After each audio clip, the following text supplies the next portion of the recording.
कैसे हैं अदनान? बहुत बहुत शुक्रिया वक्त देने के लिए। और शुक्रिया। हमारे शो में ये फिल्म नहीं है आसान। तो मैं जिनकी बात कर रहा था आप समझ गए होंगे, अदनान सामी। और बहुत सारे इनके गाने सुने हैं, लेकिन जो फिलहाल एक गाना बहुत ज़्यादा कव्वाली इनफैक्ट मैं बोलूँ जो बहुत ज़्यादा मशहूर हो रही है और पहले से भी मशहूर है और अब अदनान सामी की आवाज़ में आप सुनेंगे, वो है भर दो झोली। झोली तो ऑलरेडी भरी हुई है। ये जो कव्वाली है, ये जब कोई ऐसी कव्वाली होती है ना जो पहले कई बार गाई गई हुई है अलग अलग लोगों की आवाज़ में, उसको गाना और लोगों की एक्सपेक्टेशंस पे खरा उतरना बड़ा मुश्किल काम होता है। हाँ। तो आपको जब ये मिला तो आपने क्या इसमें सोचा कि इसको किस तरह से अलग या बेहतर बनाया जा सकता है? जब मुझे इस कवाली के बारे में सलमान ने फ़ोन करके बताया तो सबसे पहला मेरा रिएक्शन था कवाली। मैंने तो कभी कवाली अपनी ज़िंदगी में नहीं गाई। उन्होंने ये कहा, उन्होंने कहा क्योंकि आपने नहीं गाई तो मैं चाहता हूँ कि आपकी आवाज़ में हो। ऑफ कोर्स बचपन से जैसे आपने कहा हमने बहुत बार सुना है, उम्दा तरीके से बहुत लोगों ने गाया। तो मैंने बहुत अरसे से ये कवाली नहीं सुनी थी, बाय चांस यू नो। तो मैंने ये कहा अपने आप को, मैंने कहा कि अब तो मैं नहीं सुनूंगा।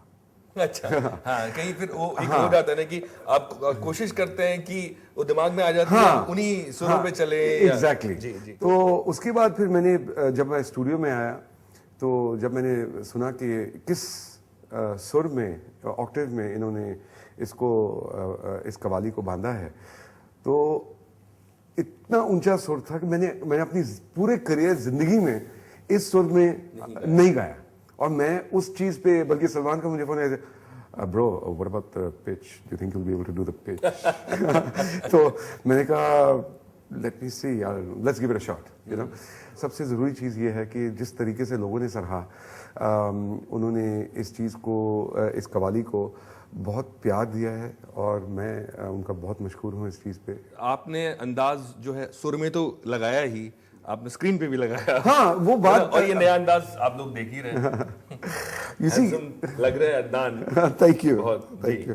सलमान की जो पहली बात थी कि जी कवाली आप गाइए, वो मुश्किल से मैं हजम करने की कोशिश कर रहा था। तब तक दूसरा बॉम्ब, तब तक उन्होंने एक दूसरा बॉम्ब फोड़ दिया मेरे ऊपर कि ब्रो मैं ये चाहता हूँ कि ये कवाली जो है वो आप ही के ऊपर पिक्चराइज हो।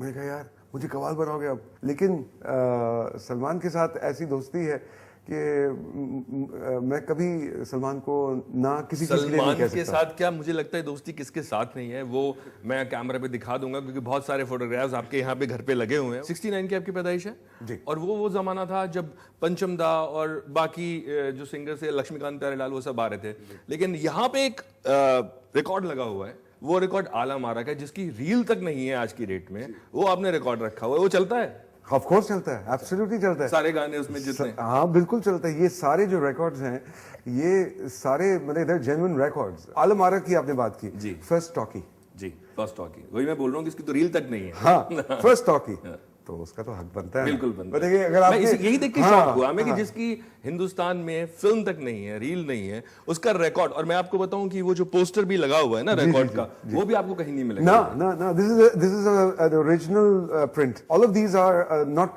रिप्रोडक्शंस। जी, ये सब वो ओरिजिनल प्रिंट से मैंने लिटरली बहुत मुश्किल से मैंने कुछ जो है उनको निकाला, क्योंकि इन सब की म्यूजिक ने मुझे एज अ म्यूजिशियन इन्फ्लुएंस किया। जैसे S D Burman, R D. Burman, बिल्कुल पंडित शिव कुमार शर्मा जी ने तो उन्होंने मुझे हिंदुस्तानी क्लासिकल सिखाया जी, तो वो तो मेरे गुरु हैं। और आपने पियानो पे संतूर बजाना, इलेक्ट्रॉनिक कीबोर्ड। जी बिल्कुल। तो I was the first person to play Hindustani classical music on the piano. पूरे दुनिया में आपकी शोहरत है, प्रसिद्धि है। उसके बाद आप हिंदुस्तान में हैं जी। आप जितने पाकिस्तान के उतने हिंदुस्तान के उतने यूके के हैं, और अफगानिस्तान, वो मैं भूल गया। हिंदुस्तान और हिंदी सिनेमा की क्या इंपॉर्टेंस है आपके लिए? क्योंकि आप यूके में भी रह सकते थे, आप पाकिस्तान में भी रह सकते थे, आप अफगानिस्तान में भी रह सकते थे जी, है ना। आप हिंदी सिनेमा से जुड़े हुए हैं, हिंदी म्यूजिक से जुड़े हुए हैं और आप हिंदुस्तान में ही हैं। जो म्यूजिकल हेरिटेज और कल्चर जो है वो सबका जो है वो कॉमन है। राग दरबारी यहाँ पे भी गाया जाता है, पाकिस्तान में भी गाया जाता है, अफगानिस्तान में भी गाया जाता है और बांग्लादेश में भी गाया जाता है। मेरा हिंदुस्तान में और मुंबई में सेटल करना ऊपर वाले का खेल था कि मैं एक्चुअली अपनी पहली एल्बम जो थी, जो कभी तो नजर मिलाओ, जो यहाँ पे रिलीज हुई थी, तो जब इस एल्बम का आया आशा जी के साथ, तो उन्होंने मुझसे पूछा, मैं लंदन में था उस वक्त, उन्होंने कहा कि कहाँ पे रिलीज करूँ। मैं कहा आशा जी मैं लंदन में करूँगा, जो मेरा एक सिलसिला है यहाँ पे। उन्होंने कहा कि यहाँ पे क्यों रिलीज करोगे, अगर करना ही है तो मुंबई आके उसको रिलीज करो। मैंने कहा आशा जी मैं किसी को जानता नहीं हूँ। तो उन्होंने मेरी तरफ देखा, क्या? मैंने कहा जी मैं किसी को जानता नहीं हूँ। तुम मुझे नहीं जानते? तो मैंने कहा जी आपको तो मैं जानता हूँ, लेकिन उसके अलावा मैं किसी को नहीं जानता in the from the music industry. मैंने कहा आप आओ, ये चीज़ जो है ये मुंबई से रिलीज होनी चाहिए, और अगर मुंबई में और इंडिया में अगर ये चीज़ कामयाबी हासिल करे तो पूरी दुनिया, तो यहाँ से म्यूज़िक जाता है, दैट इज़ द कैपिटल। तो मैंने कहा ठीक है। तो मैं उसी तरह से बोरी बिस्तर उठा लेके मैं यहाँ पे आ गया। और फिर लोगों ने इनिशियली तो ये था कि ये कौन है मोटा सा तो अब नहीं कह सकते ये कौन है।